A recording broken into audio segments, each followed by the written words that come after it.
Nicholaus Patterson was the quiet grandson everyone thought they knew, and Eleanor Patterson was the devoted grandmother who had spent her life caring for others, yet behind the walls of their Fairbrook home, their story would twist into a nightmare that no one in the town could have imagined. Fairbrook was the kind of place where people believed bad things simply didn't happen. It was small enough that most people knew each other by name, and it carried the kind of charm that made outsiders jealous.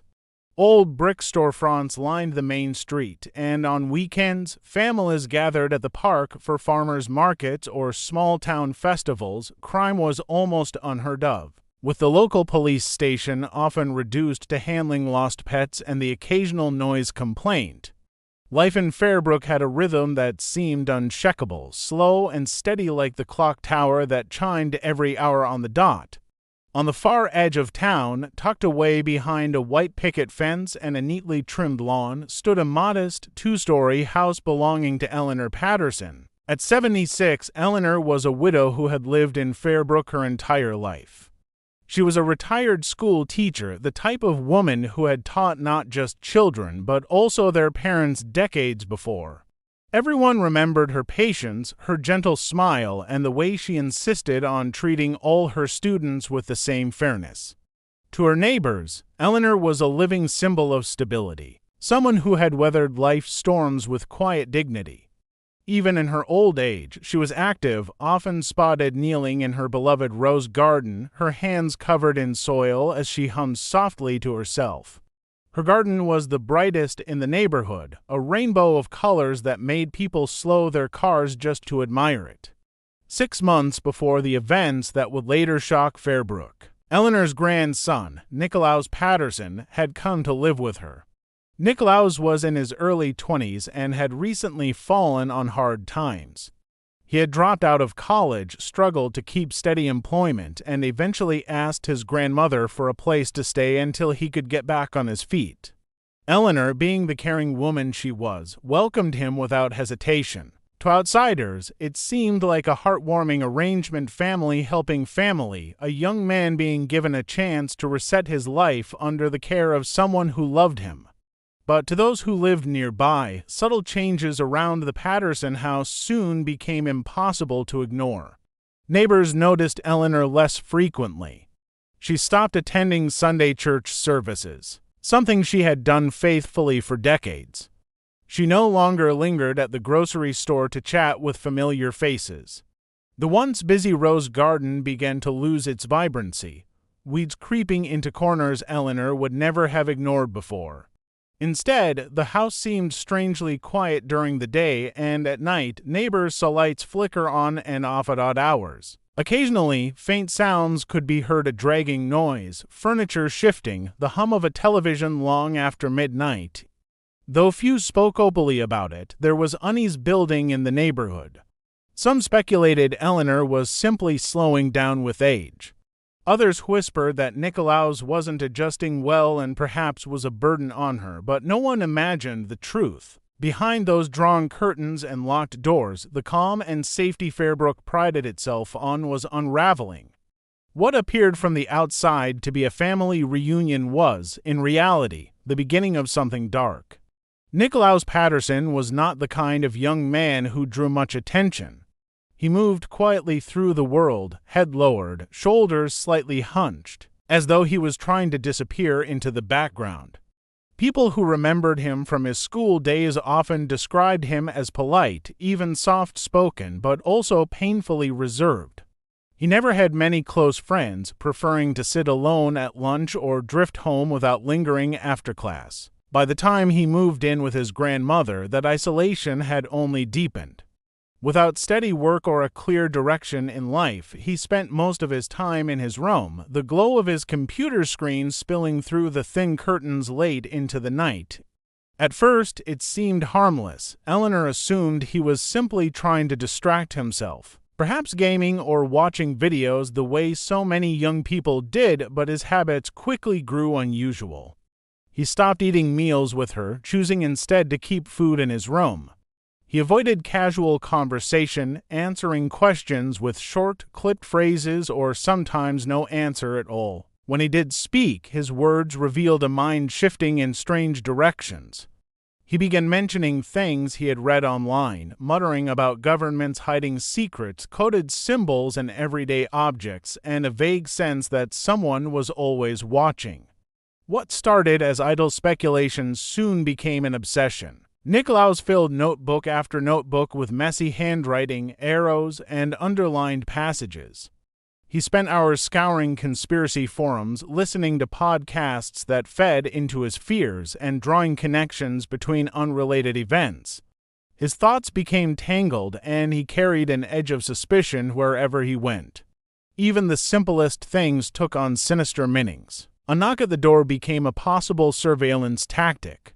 A flickering light bulb was no longer just faulty wiring, but proof of hidden devices planted in the house. Eleanor, kind-hearted as ever, tried to ignore his odd behavior. She told herself he was under stress, that perhaps with time and patience he would settle into a healthier routine. But the distance between them widened. He rarely made eye contact anymore. He started locking his bedroom door and covering the vents with tape because he believed someone was pumping chemicals into his space. At night, neighbors would sometimes hear the sound of furniture scraping across the floor as he rearranged his room again and again, convinced he needed to block unseen threats. Family members who visited noticed the change as well. They whispered to Eleanor that Nicholaus seemed unstable, that maybe he needed professional help. She brushed off their concerns, unwilling to see her grandson as anything but troubled and misunderstood. Yet, the warning signs grew harder to dismiss. Nicholaus began to talk about Eleanor herself in cryptic ways. Hinting that she knew more than she let on, he became distant not only from her but from reality itself, lost in a world shaped by paranoia and fear. What nobody realized was that the paranoia consuming Nicholaus was not just a phase. It was growing roots, twisting deeper into his mind, and building towards something far more dangerous than anyone could have imagined. The air in Fairbrook on the night of August 14th was unusually still, heavy with the kind of silence that makes even the smallest sound feel amplified. In Eleanor Patterson's house, the quiet was broken only by the faint creaks of old floorboards and the ticking of a clock in the hallway. While the neighborhood slept peacefully, inside that home something far darker was unfolding. Nicholaus Patterson had not closed his eyes for 3 days. Fueled by a mix of fear, obsession, and sleeplessness, his thoughts had spiraled completely out of control. In his mind, he was certain that Eleanor, the woman who had raised him with kindness, was no longer just his grandmother.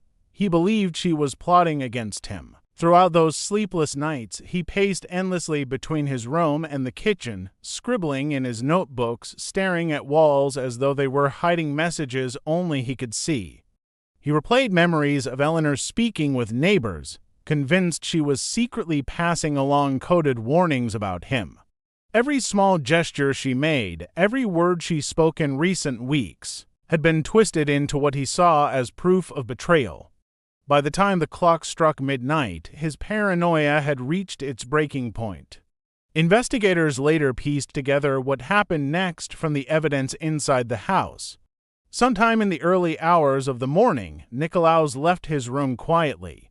The notebooks scattered across his bed were left open, filled with fragmented thoughts and arrows pointing to words like poison, control, and threat. He moved through the hallway with a strange sense of purpose, convinced that if he didn't act first, he would be destroyed. To him, it was survival, not violence. Eleanor was asleep in her bedroom, unaware of the storm building only a few feet away. There were no signs of a struggle, no desperate attempt to fight back. The investigators concluded she never had a chance to defend herself. The attack was sudden, violent, and final. In that single moment, the quiet safety of the Patterson household collapsed into tragedy. What makes the crime even more unsettling is what happened afterward. Neighbors reported that for the next 2 days, the house appeared almost abandoned. The blinds remained shut, and the once familiar sight of Eleanor in her garden vanished. But inside, Nicholaus stayed in the dark, surrounded by his scattered writings and recordings. Instead of panic or remorse, he seemed calm. To him, it was as if he had accomplished something necessary, protecting himself from a threat no one else understood. When police finally arrived for a welfare check, alerted by neighbors who grew worried after not seeing Eleanor, they walked into a house thick people with silence. They found Nicholaus sitting motionless, his eyes blank, his notebooks spread across the table like evidence of a mind unraveling. In Eleanor's bedroom, the heartbreaking reality was revealed. The trusted walls of her home, which had stood as a safe haven for decades, had witnessed her final moments at the hands of the very person she had opened her doors to. The discovery inside the Patterson home was unlike anything the small-town police force had ever dealt with. Officers moved slowly through the dimly lit rooms, their flashlights cutting across piles of notebooks, loose papers, and objects arranged in strange patterns. The air was stale, the curtains drawn tightly shut, giving the house a suffocating atmosphere. What stood out most was not just the silence, but the unsettling calmness of the man they found sitting at the dining table. Nicholaus Patterson sat still, almost frozen in place, his face blank as though his mind had drifted far beyond the reality unfolding around him. He did not resist arrest, nor did he express surprise at the arrival of the police. To him, it seemed as though everything was happening exactly as he had predicted. In the back bedroom, officers uncovered the heartbreaking truth. Eleanor Patterson lay lifeless in her bed, her body undisturbed, as if she had been trapped in a dream that ended in violence. The lack of forced entry confirmed what investigators already suspected: the danger had come from within her own home. There were no signs of robbery, nothing missing or disturbed that could suggest financial gain. The motive, if one could be called that, was buried in the endless piles of writing left behind by her grandson. Detectives pored over the scattered notebooks and recordings in the days that followed. What they found painted a chilling picture of Nicholas's deteriorating state of mind. Pages upon pages were filled with chaotic scribbles, arrows connecting random words, and paranoid theories that placed Eleanor at the center of a shadowy plot. In one notebook, her name was underlined dozens of times beside words like enemy, code, and watcher. In another, he described believing she was communicating with people through gestures at the window, or that she was slipping harmful substances into his food. These writings revealed a mind consumed by delusion, where ordinary acts of kindness had been reimagined as sinister schemes. Even more disturbing were the audio files discovered on his phone. In them, his voice was calm but strained, documenting his thoughts as though he was leaving evidence for someone who might find it later. He spoke about Eleanor in detached terms, describing her not as his grandmother but as an operative in a system designed to control him. He described hearing signals in the walls, believing the house itself was wired with devices. To anyone listening, it was clear he had built a reality that only he inhabited, and in that reality Eleanor had become his enemy. The town of Fairbrook, once defined by its peaceful reputation, was thrown into disbelief as these details became public. People struggled to reconcile the image of Eleanor, a gentle woman devoted to her family and her garden, with the way she had been portrayed in her grandson's fractured mind. The idea that a life so innocent could end under such delusion shook the community to its core. What had begun as quiet concern from neighbors had ended in the most tragic way imaginable, leaving behind not only grief but also a haunting sense of vulnerability that Fairbrook had never known before. The trial of Nicholaus Patterson became the central focus of Fairbrook for months. A town that had once prided itself on quiet streets and friendly neighbors now found itself the subject of news reports, journalists setting up cameras outside the courthouse, and strangers traveling just to watch the proceedings. Inside the courtroom, the contrast between victim and perpetrator was stark. On one side, the memory of Eleanor Patterson was honored by former students, neighbors, and family members who described her as patient, generous, and unfailingly kind. On the other side sat Nicholaus, dressed in plain clothes, his expression distant, his eyes fixed on nothing in particular. He rarely reacted to the testimony as though he were listening to something else entirely, something only he could hear. Psychologists were brought in to explain his mental state. They described severe paranoia, untreated delusional thinking, and a breakdown of his ability to distinguish reality from imagination.